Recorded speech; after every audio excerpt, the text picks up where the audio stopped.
পুল সিরাত জাহান্নামের উপর স্থাপিত সেই বিখ্যাত সেতু। কোনো সন্দেহ নেই যে আমাদের সবাইকে এই সেতু পার হতে হবে, যেটা চুলের চেয়েও সূক্ষ্ম আর তলোয়ারের চেয়েও ধারালো। 7টা প্রশ্নের উত্তর দেওয়ার আগে পর্যন্ত কেউ পুল সিরাত পার করতে পারবে না। 7খানা প্রশ্ন, 7খানা ভিন্ন ধাপে।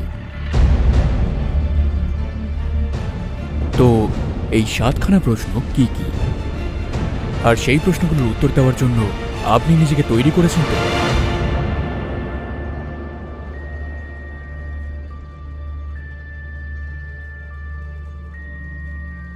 কোন একটি হাদিসে মুহাম্মদ সাল্লাল্লাহু আলাইহি ওয়াসাল্লাম পুল সিরাত সম্পর্কে বর্ণনা করেছেন। কেউ অতি সহজেই পার করতে পারবে, আবার অনেকের জন্য পার করা খুবই কঠিন হবে। তবে এটি সবার কৃতকর্মের উপর নির্ভর করে। জাহান্নামের উপর চুলের চেয়েও সূক্ষ্ম আর তলোয়ারের চেয়েও ধারালো একটি সেতু রয়েছে। তার নিচে রয়েছে কণ্টকময় শিকল, যেগুলো আল্লাহ যাকে ইচ্ছা করেন তাকে ধরে ফেলে। মানুষ সেই পুলটিকে চোখের পলকে, বিদ্যুৎ গতিতে, বাতাসের বেগে, অভিজাত ঘোড়ায় চড়ে পার হবে। ফেরেশতারা বলবে, হে প্রভু শান্তি দিন, হে প্রভু শান্তি দিন। তারা অনবরত বলতে থাকবে। কেউ অনেক কষ্টে, আবার কেউ কেউ অক্ষত অবস্থায় সেটা পার হয়ে যাবে। আবার অনেকে সোজা আগুনের মধ্যে পতিত হবে। ঠিক তাই, হাদিসের আলোকে আল্লাহ মানুষকে তার আমলনামা অনুযায়ী চুলচেরা বিচার করবে এবং সিরাত পুল পার হতে পারবে। কেউ আলোর গতিতে পার হয়ে যাবে, আর অনেকে হামাগুড়ি দিয়ে শেষ পর্যন্ত পার হতে পারবে। পবিত্র কোরআনের ৭৯ নম্বর সূরার ৬ নম্বর আয়াতে আছে, ইসরাফিল 2 বার শিঙায় ফু দেবেন। প্রথম ফুৎকারে আকাশ ও পৃথিবীর সবকিছু তুলোর মতন উড়তে থাকবে। শুধুমাত্র আল্লাহর কিছু ব্যতিক্রমী ছাড়া সমস্ত কিছু প্রচণ্ড ক্ষিপ্ত হয়ে উঠবে, দিক বিদিক ছুটতে থাকবে, আর সেই সাথে শুরু হবে শেষ বিচারের দিন।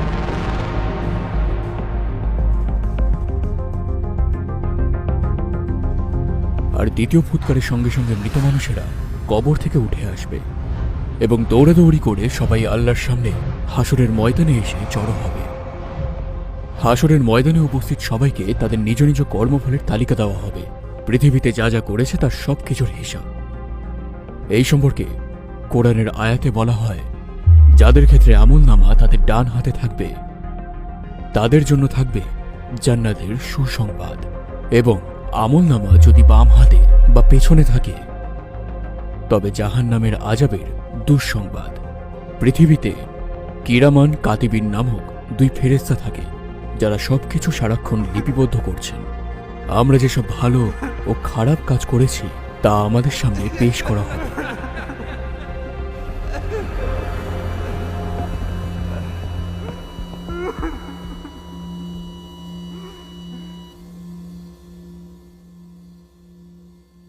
আমলনামার ব্যাপারে সূরা আল কাফের ৪৯ নম্বর আয়াতে বলা হয়েছে, আর তাদের সামনে আমলনামা হাজির করা হবে, আর তার কারণে তুমি অপরাধী লোকেদের দেখতে পাবে ভীত আতঙ্কিত অবস্থায়। তারা বলতে থাকবে, হায় হায়, এ কেমন ধরনের কিতাব! ছোট বড় কোনো কাজই বাদ দেয়নি, বরং সবকিছুরই হিসাব রেখে দিয়েছে। তারা যা করেছে তা তাদের সামনে উপস্থিত পাবে, আর তোমার প্রতিপালক কারোর প্রতি জুলুম করবে না।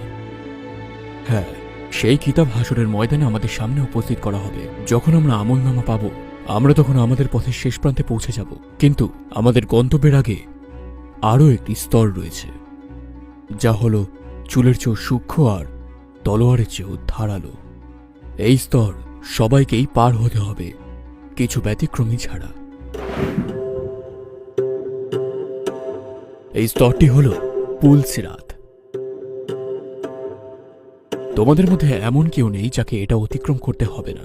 এটা তোমার প্রতিপালক দ্বারা গৃহীত একটি নিরঙ্কুশ ডিগ্রি, যা তার অনিবার্য ফয়সালা। সূরা মারিয়াম আয়াত ৭১।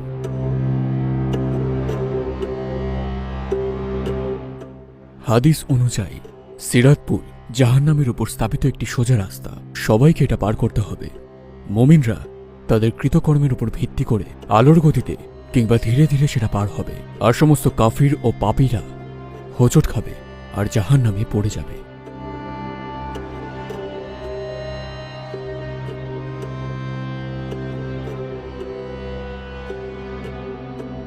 হাদিসে মোহাম্মদ সাল্লাল্লাহু আলাইহি ওয়াসাল্লাম বর্ণনা করেন, সর্বপ্রথম তিনিই পুলসিরাত পার হবেন এবং তারপর তার উম্মতেরা। আর তারা ভালো কাজ করে থাকলে দ্রুত পার হয়ে যাবেন।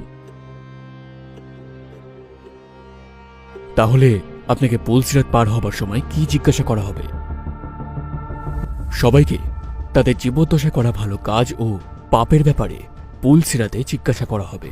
শুরুতেই আমরা যেমনটা বলেছিলাম, কেউ 7খানা প্রশ্নের উত্তর দেওয়ার আগে পর্যন্ত পুলসিরাত পার করতে পারবে না।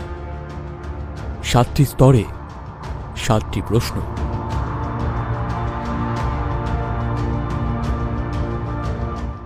প্রথম স্তরে প্রথমেই যে জিনিসটি জিজ্ঞাসা করা হবে আমাদের ঈমানের ব্যাপারে। যদি আমাদের ঈমান শক্ত হয়ে থাকে তাহলে আমরা খুব সহজেই সেটি পার হয়ে যাব, কিন্তু যারা ঈমান আনেনি তারা একদম শুরুতেই জাহান্নামে পড়তে শুরু করবে। আর জানেন তো, যাদেরকে ঈমান আনার সুযোগ দেওয়া হয়েছিল কিন্তু তারা আনেনি, জাহান্নামই তাদের শেষ বাসস্থান হবে। আল্লাহ তাকে তার গুণাবলী এবং বান্দাদের দ্বারা তার পরিচয় প্রকাশ করবার পরেও যারা তাকে বিশ্বাস করেনি, জাহান্নাম হবে তাদের শেষ গন্তব্য। জাহান্নাম এতটাই নিষ্ঠুর যে এটিকে যখন জিজ্ঞেস করা হবে, তোমার কি পেট ভরেছে, এটা চিৎকার করে উঠবে। উত্তরে জানাবে, আর কেউ নেই। অন্য কথায় বললে, ভবিষ্যতে বা সেই সময়ে যতই কাফের থাকুক না কেন, জাহান্নাম পূর্ণ হওয়ার মতন ঘটনা কোনোদিনও ঘটবে না। কিন্তু ভয় পাবেন না। আপনি যদি সেই মুমিন হন আর সর্বদা ভালো কাজ করে থাকেন, আপনি হাসরের ময়দানে দুশ্চিন্তার থেকে চোখের পলকেই মুক্তি পাবেন। ঠিক যেভাবে নবী ইব্রাহিম আগুন থেকে রক্ষা পেয়েছিলেন পরম শান্তিতে, আপনার তখনও একটা সুযোগ থাকবে যদি আপনি ঈমান এনে থাকেন, কিন্তু আপনাকে রক্ষা করার মতো নেক আমল না থাকে। তা না হলে সেখানে অনেকগুলো হুক থাকবে যেগুলো আপনাকে পাপের জন্য পাকড়াও করবে।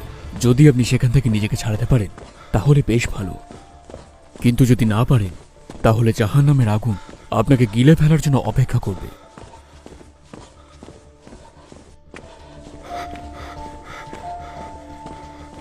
সূরা মারিয়ামের ৭২ নম্বর আয়াতে বলা হয়েছে, অতঃপর আমি মুত্তাকিদের রক্ষা করব এবং সমস্ত জালিমদেরকে নতজানু অবস্থায় রেখে দেব।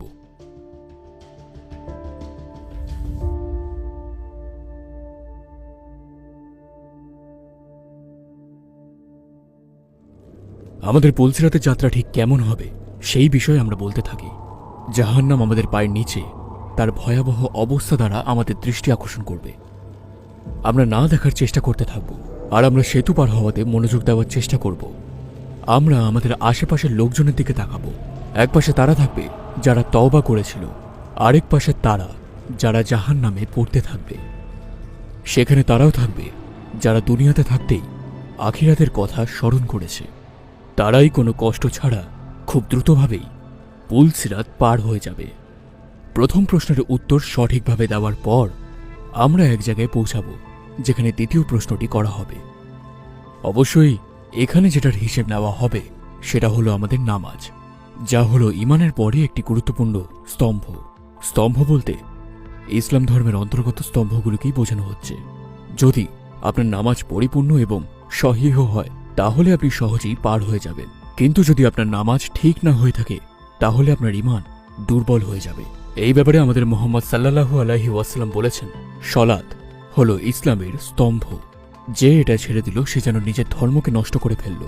যদি আমরা জাহান্নামের আগুনের স্পর্শ পেতে না চাই তাহলে আমাদের নামাজকে দালানের খুঁটির মতন মজবুত করে তুলতে হবে। যদি আমরা সূঁচের ছিদ্র দিয়েও জাহান্নামের আগুন দেখতে পাই তাহলে আমরা সিজদা থেকেই মাথা উঠাতে চাইব না। এটাই সত্যি। যদি আমাদের ঈমান মজবুত এবং নামাজ পরিপূর্ণ হয়ে থাকে তাহলে আমরা তৃতীয় ধাপে চলে যাব। যদি আমরা পৃথিবীতে সম্পদ যেভাবে আল্লাহ নির্দেশনা দিয়েছেন সেইভাবে খরচ করে না থাকি, তবে পরের প্রশ্নটি আমাদের একেবারেই প্রসন্ন করবে না। কারণ আমাদের জিজ্ঞাসা করা হবে যে আমরা আমাদের সম্পদ কোথায় খরচ করেছি এবং কার সাথে ভাগ বন্টন করেছি। আমরা কি জাকাত দিয়েছি? আমাদের জিজ্ঞেস করা হবে, ভাবুন, আপনি যখন বেঁচে ছিলেন ভেবেছিলেন আল্লাহ আপনাকে যেসব সম্পদ দিয়েছেন সেগুলো আপনার, জাকাত দেওয়ার পরিবর্তে যা আল্লাহ তাআলা আমাদেরকে বন্টন করে দেওয়ার নির্দেশ দিয়েছেন, আপনি এর প্রকৃত মালিকদেরকে দেওয়ার বদলে সেগুলোকে লুকিয়ে রেখেছেন তাদের কাছ থেকে যাদের এটি দরকার। আমাদেরকে আল্লাহর কাছে এরূপ পরিস্থিতি থেকে পানাহা চাওয়া উচিত। যদি আমরা এই সম্পদ লুকিয়ে রাখি তাহলে জান্নাতকেও আমাদের থেকে লুকিয়ে ফেলা হবে। যদি আমরা আল্লাহর নির্দেশিত পন্থায় উপার্জন করি এবং ব্যয় করে থাকি, পরবর্তী ধাপে আমাদেরকে রোজার ব্যাপারে জিজ্ঞেস করা হবে, যেটার নির্দেশ আমাদেরকে দেওয়া হয়েছে এবং আমাদের পূর্ববর্তী জাতিগুলোকেও দেওয়া হয়েছিল। যদি আমরা সেই প্রশ্নের উত্তরে যদি পারতাম বলতে না চাই, তাহলে আমাদের ভেঙে ফেলা রোজাগুলোকে পূর্ণ করতে হবে, যা আমরা নানান অজুহাতে পালন করিনি। তারপরে আমরা চলে যাব পঞ্চম ধাপে। এখানে আমাদেরকে জিজ্ঞাসা করা হবে হজের ব্যাপারে। যদি আমরা আর্থিক সংকটের কারণে হজ পালন করতে না পারি, আমরা আর্থিকভাবে সচ্ছল হওয়ার পরপরই এটি পালন করতে হবে। যদি আমরা অজুহাত দেখাই আর আর্থিকভাবে সচ্ছল হওয়ার পরও যদি হজ পালন না করে থাকি, তাহলে এর পরিণতি ভয়ঙ্কর হবে। ষষ্ঠ ধাপে এমন একটি বিষয়ের সম্মুখীন হতে হবে যা কিছু ব্যতিক্রমী ছাড়া সবাইকেই চিন্তিত করে, অন্যদের অধিকার রক্ষা করা এবং আত্মীয়দের দেখাশোনা করা।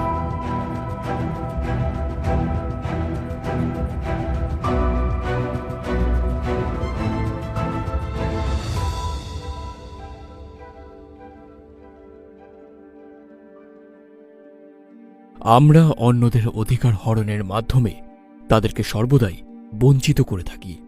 যাই হোক, অনেক কিছুই আছে যেগুলিকে অপরের হক হিসাবে বিবেচনা করা হয়। কখনো আমরা অনেক কিছু না বুঝে করি, কখনো বুঝেই করে থাকি এই ভেবে যে কিছুই হবে না। যেমন আমরা কারোর ব্যাপারে কোনো কথা ছড়িয়ে দিই, একবারও ভাবি না যে ব্যাপারটা সত্যি কিনা, তো আমরা খুব সহজেই অপবাদ বা গীবতের অংশ হয়ে যাই।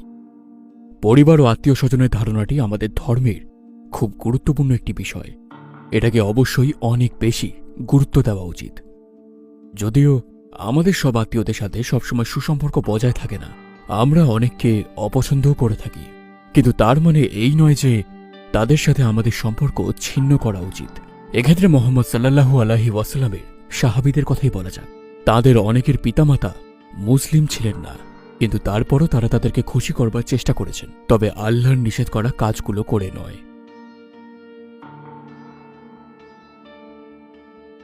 এই সমস্ত কিছু পার করবার পর আমাদেরকে পরিচ্ছন্নতার ব্যাপারে প্রশ্ন করা হবে। অন্য কথায় বলতে গেলে গোসলের ব্যাপারে। পূর্ববর্তী 6টি ধাপে উত্তীর্ণ হলে ইনশাল্লাহ আমরা তাদের সাথে সামিল হব যারা পরিচ্ছন্নতাকে গুরুত্ব দিত। যদি আমরা পরিচ্ছন্নতা নিয়ে গাফিলতি করি, তাহলে পুলসিরাতের আগের ধাপের প্রশ্নের উত্তর দেওয়া অসম্ভব হয়ে পড়বে।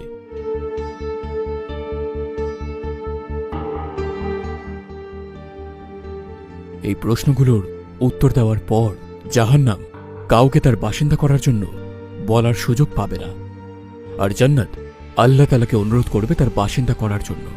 মুহাম্মদ সাল্লাল্লাহু আলাইহি ওয়াসাল্লাম একটা হাদিস শরীফে বর্ণনা করেছেন, অনেকেই বুঝবেই না যে তারা পুলসিরাত পার করেছে এবং তারা ফেরেশতাদের জিজ্ঞেস করবে পুলসিরাত কোথায় আর জাহান্নাম কোথায়, আমরা কি সেটা পার করে ফেলেছি? ফেরেশতারা তখন বলবেন, আপনারা পুলসিরাত পার করে ফেলেছেন, যা জাহান্নামের উপর স্থাপিত। জাহান্নামের আগুন কমে ঢেকে গিয়েছিল আপনাদের নূরের কারণে।